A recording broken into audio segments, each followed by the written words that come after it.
அனைவருக்கும் வணக்கம். Welcome to Abi's recipe. இன்னைக்கு வந்துட்டு குழந்தைங்களை பற்றின ஒரு டாபிக் தான் உங்க கூட நான் வந்து டிஸ்கஸ் பண்ணலான்னு இருக்கேன். நிறைய பேர் வந்து எனக்கு கமெண்ட் பண்ணியிருந்தீங்க, என் குழந்தை வந்து அண்டர் வெயிட்டில் இருக்காங்க அப்படிங்கிற மாதிரி. அதே மாதிரி நிறைய பேர் மெயிலும் பண்ணியிருந்தீங்க. ஸோ அதை பற்றி தான் வந்து நம்ம இன்னைக்கு டிஸ்கஸ் பண்ண போகிறோம். ஸோ வந்து முதல்ல குழந்தைங்க வந்து உண்மையிலே வந்து வெயிட் கம்மியாக இருக்காங்களா அப்படிங்கிறத வந்து நீங்கள் தெரிஞ்சுக்கணும். நீங்கள் நினைக்கிறதுனாலையோ அவங்க பார்க்கறதுக்கு ஒல்லியாக இருக்கிறதுனாலையோ நீங்கள் வந்து குழந்தை வந்து வெயிட் கம்மியாக இருக்காங்க அப்படின்னு சொல்லிட்டு நீங்கள் மைண்டில் ஃபிக்ஸ் பண்ணிக்கக்கூடாது. இல்லை உங்கள் வீட்டில் எப்போது யாராவது கெஸ்ட் வரும்போது என்ன இவ்வளோ ஒல்லியாக இருக்காங்க அவங்க குழந்தைங்க அப்படின்னு கேட்கும்போது ஐயோ நம்ம குழந்தை வந்து ஒல்லியாக இருக்கா வெயிட் கம்மியாக இருக்கான்னு சொல்லிட்டு நீங்கள் நினைக்கக்கூடாது. ஸோ முதல்ல குழந்தைங்க உண்மையிலேயே வந்து வெயிட் கம்மியாக இருக்காங்களா அப்படிங்கிறத நீங்கள் தெரிஞ்சுக்கணும். அதுக்கு வந்து முதல்ல நீங்கள் தெரிஞ்சுக்க வேண்டியது குழந்தையோட பர்த் வெயிட். பர்த் வெயிட்லேருந்து இப்போ என்ன வெயிட் இருக்காங்க அப்படிங்கிறத வந்து நீங்கள் நோட் பண்ணிக்குவாங்க. அதே மாதிரி குழந்தை பிறந்த உடனே வந்து நிறைய பேருக்கு வந்து தெரிஞ்சிருக்குது ஹைட் க்ரோத் சார்ட் அப்படின்னு ஒன்று இருக்கும். அதில் வந்து வெயிட்டும் அதே மாதிரி வந்துட்டு ஹைட்டும் வந்துட்டு சார்ட் வைஸ் வந்து கொடுத்துருப்பாங்க. ஸோ அதை நீங்கள் நோட் பண்ணிக்கணும். இப்போ உங்கள் குழந்தைங்க எந்த ஏஜில் இருக்காங்க, பர்த் வெயிட்லேருந்து அது கரெக்டாக இருக்கா இல்லையா அப்படிங்கிறத நீங்கள் செக் பண்ணிக்கணும். ஸோ இதை பற்றின வீடியோ வந்து நான் செப்பரேட்டாக வந்து போட்டிருக்கேன், ஆல்ரெடி போஸ்ட் பண்ணியிருக்கேன். ஸோ அதை வந்து கீழே டிஸ்கிரிப்ஷன் பாக்ஸில் கொடுக்க நீங்கள் போய் பார்த்துக்கோங்க. ஸோ அப்படி செக் பண்ணிவிட்டு டாக்டர் வந்து உங்களுக்கு கன்ஃபார்ம் பண்ணாங்க உங்களுக்கு வந்து வெயிட் கம்மியாக இருக்காங்க அப்படின்னா தான் நீங்கள் வருத்தப்படணும். ஸோ அதுக்கப்புறம் சில ஸ்டெப்ஸ் எல்லாம் வந்து நம்ம ஃபாலோ பண்ணலாம். ஸோ இன்னொரு விஷயம் நீங்கள் மெயினாக தெரிஞ்சுக்க வேண்டியது என்னன்னு பார்த்தீங்க அப்படின்னா, ஒல்லியாக இருக்கிறது வேற, அண்டர் வெயிட்டாக இருக்கிறது வேற. ஸோ ரெண்டுமே வந்துட்டு கம்ப்ளீட்டாக வேற. ஒல்லியாக இருக்கிறது வந்து பார்த்தீங்க அப்படின்னா அவங்க குழந்தைங்க நேச்சராகவே ஒல்லியாக இருக்கலாம், இல்லை அவங்களுக்கு நிறைய கேலரிஸ் பர்ன் பண்ணலாம், நல்லா சாப்பிடலாம், ஆனால் அவங்க பார்க்கறதுக்கு ஒல்லியாக இருக்கலாம். ஸோ இந்த மாதிரி நிறைய விஷயங்கள் இருக்குது. ஸோ ஒல்லியாக இருக்கிறது வந்து கம்ப்ளீட்டாக வேற. ஜெனட்டிக்காக கூட அந்த மாதிரி இருக்கலாம். ஸோ அம்மா அப்பா ஒல்லியாக இருக்கலாம், குழந்தைங்க ஒல்லியாக இருக்கலாம், இல்லை பாட்டி தாத்தா ஒல்லியாக இருக்கலாம், குழந்தைங்களும் ஒல்லியாக இருக்கலாம். ஸோ அந்த ஒல்லியாக இருக்கிறது அப்படிங்கிறத வந்து நீங்கள் அண்டர் வெயிட்னு எப்போவுமே நினச்சக்கூடாது. அண்டர் வெயிட் அப்படின்னா குழந்தைங்க நார்மல் வெயிட்ல இருந்து கீழே இருக்காங்க அப்படின்னா கண்டிப்பாக அது அண்டர் வெயிட்டு. அதுக்கப்புறம் என்ன பண்ணலாம் அப்படிங்கிறத வந்து நம்ம டிஸ்கஸ் பண்ணலாம். ஸோ குழந்தைங்க வந்து வெயிட் கம்மியாக இருக்கிறதுக்கு வந்து பார்த்தீங்க அப்படின்னா நிறைய காரணம் இருக்குது. அதில் வந்து சில இது எனக்கு தெரிஞ்சு நான் உங்களுக்கு சொல்கிறேன். என்னென்னு பார்த்தீங்க அப்படின்னா வேர்ம் இன்ஃபெக்ஷன். இது ஜென்ரலாகவே எல்லாத்துக்கும் தெரியும். வேர்ம் இன்ஃபெக்ஷன் அப்படின்னா குழந்தைங்க வயிற்றில் பூச்சி இருக்குது அப்படின்னு சொல்லுவாங்க. ஸோ அந்த மாதிரி இருந்துச்சு அப்படின்னா கண்டிப்பாக வந்து வெயிட் கம்மியாகிறதுக்கு சான்ஸ் அதிகமாக இருக்குது.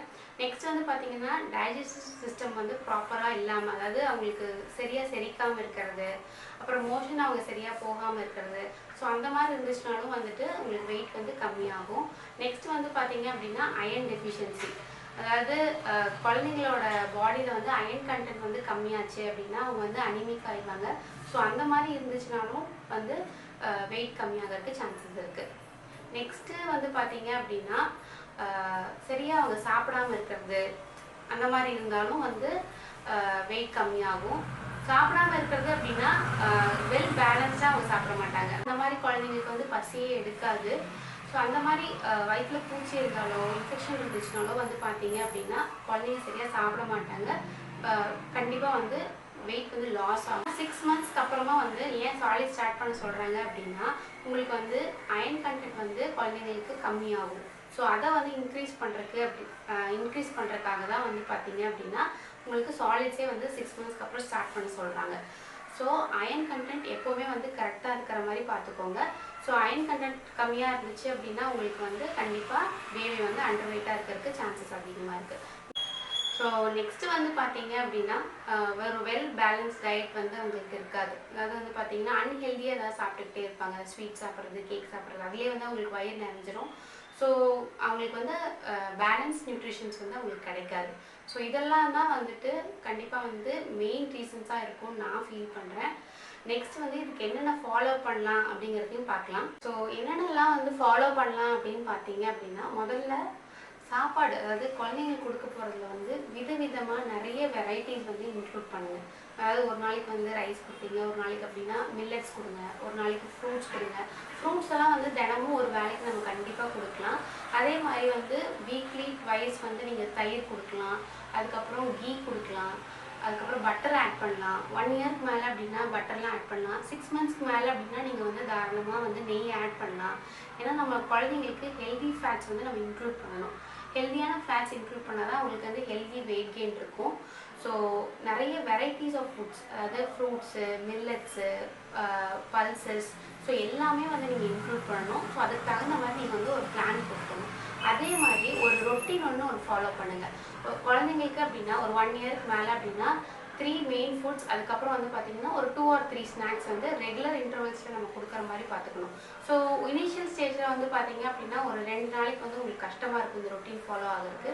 ஸோ அந்த மாதிரி நம்ம ஃபாலோ பண்ணிகிட்டே இருந்தோம்னா அவங்களுக்கும் வந்து கரெக்டாக அந்த பசி எடுக்கிற டைம் வந்து அவங்களுக்கு தெரிய ஆரம்பிச்சிடும், கரெக்டாக சாப்பிடுவாங்க. ஸோ இது ரெண்டும் வந்து நம்ம மெயினாக வந்து ஃபாலோ பண்ணணும். ஸோ நெக்ஸ்ட்டு நீங்கள் வந்து கண்டிப்பாக அன்ஹெல்தி ஃபுட்ஸ் எல்லாமே வந்து கம்மி பண்ணணும். சுகரை ஃபுட்ஸ், அதாவது நிறைய சர்க்கரை போட்டு கொடுக்குறது, சர்க்கரையெல்லாம் வந்து அதிகமாக எடுத்துக்கிறதுனால அது நல்லதும் கிடையாது. அதே மாதிரி வந்து பார்த்தீங்கன்னா வெயிட் ஏறவே ஏறாது. அதே மாதிரி நீங்கள் கேக்ஸு, வெளியில் வாங்குகிற ப்ராசஸ்ட் ஃபுட்ஸ் எல்லாமே வந்து நீங்கள் அவாய்ட் பண்ணுறது ரொம்ப ரொம்ப நல்லது. இல்லைன்னா நீங்கள் ரொம்ப லிமிட்டடாக வச்சுக்கிறது நல்லது. நெக்ஸ்ட்டு அதுக்கு பதிலாக வந்து நீங்கள் ஹெல்த்தியாக வந்து என்னென்ன கொடுக்கலாம் அப்படின்னு பார்த்தீங்க அப்படின்னா காய்கறிகள் நல்லா வேக வச்சு கொடுக்குறது, இல்லை வந்து நெய் நிறைய சேர்த்துக்கிறது. அதே மாதிரி தயிரில் ஒரு கப் தயிர் எடுத்துட்டிங்க அப்படின்னா அதில் நிறைய ஃப்ரூட்ஸ்லாம் நீங்கள் போட்டு கொடுக்கலாம். அந்த மாதிரி நிறைய ஹெல்தி ஆப்ஷன்ஸ் இருக்குது. மெயினாக வந்துட்டு சுகரி ஐட்டம்ஸ், அதாவது ஸ்வீட்ஸு அந்த மாதிரிலாம் வந்துட்டு நீங்கள் அவாய்ட் பண்ணிக்கிட்டீங்க அப்படின்னா அதை வந்து அவங்களுக்கு சீக்கிரம் வயிறு ஃபுல்லாக இருக்கும். அதே மாதிரி அது அன்ஹெல்தியாகவும் இருக்கும். ஸோ நெக்ஸ்ட் வந்து பார்த்தீங்கன்னா பால் வந்து நிறைய பேர் கேட்டிருந்தீங்க எவ்வளோ கொடுக்கறது, எவ்வளோ கொடுக்கலாம் அப்படின்னு சொல்லிட்டு. 1 இயருக்கு அப்புறம் வந்து நீங்கள் பார்த்தீங்க அப்படின்னா 2 கிளாஸ் வந்து கொடுக்கலாம். அதுக்கு மேலே நீங்கள் கொடுத்தீங்க அப்படின்னா அதுவும் வந்து அன்ஹெல்தி தான். ஏன்னா சும்மாவே வந்து பால் குடிச்சிக்கிட்டே இருந்தாங்க அப்படின்னா குழந்தைங்களுக்கு அதுவே வயிறு ஃபுல்லாயிரும். அதை தவிர வேறு எதுவும் எடுத்துக்க மாட்டாங்க. பால் வந்து பார்த்தீங்க அப்படின்னா கம்பல்சரி தான். ஆனால் வந்து ஒரு நாளைக்கு வந்து 2 கிளாஸ் எடுத்துக்கிற மாதிரி பார்த்துக்கோங்க.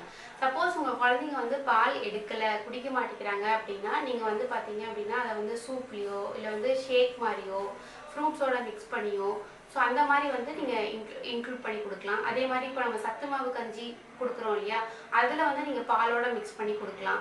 ஸோ இந்த மாதிரி வந்து நீங்கள் பாலை வந்து வேறு விதமாக நீங்கள் கொடுக்க ஆரம்பிக்கலாம். வந்து பார்த்தீங்க அப்படின்னா குழந்தைங்களுக்கு நம்ம என்னதான் ஃபுட்டு கொடுத்தா ஃபுட்டு விதவிதமாக ப்ரிப்பேர் பண்ணி கொடுத்தாலும் அதை அவங்க சாப்பிடணும். சாப்பிட்றதுக்கு அவங்களுக்கு பசி தன்மை வந்து எடுக்கணும். அதுக்கு வந்து அவங்க கொஞ்சமாவது விளையாடணும். ஸோ நல்லா விளையாட விடுங்க. ஒரு 1 மணி நேரம் 2 மணி நேரம் வந்து ஒரு கேப், அதாவது ஒரு மீல்ஸ்க்கு இடையில வந்து கேப் இருக்குது அப்படின்னா ஒன்று நல்லா தூங்குனாங்க அப்படின்னா கண்டிப்பாக செரிக்கும். அதே மாதிரி நல்லா விளையாட விட்டாங்கன்னா கண்டிப்பாக பசி எடுக்கும். ஸோ இது ரெண்டுமே வந்து குழந்தைங்களுக்கு ரொம்ப ரொம்ப முக்கியம். ஒன்று வந்துட்டு விளையாட விடணும், இன்னொன்று வந்து நல்லா தூங்க வைக்கணும்.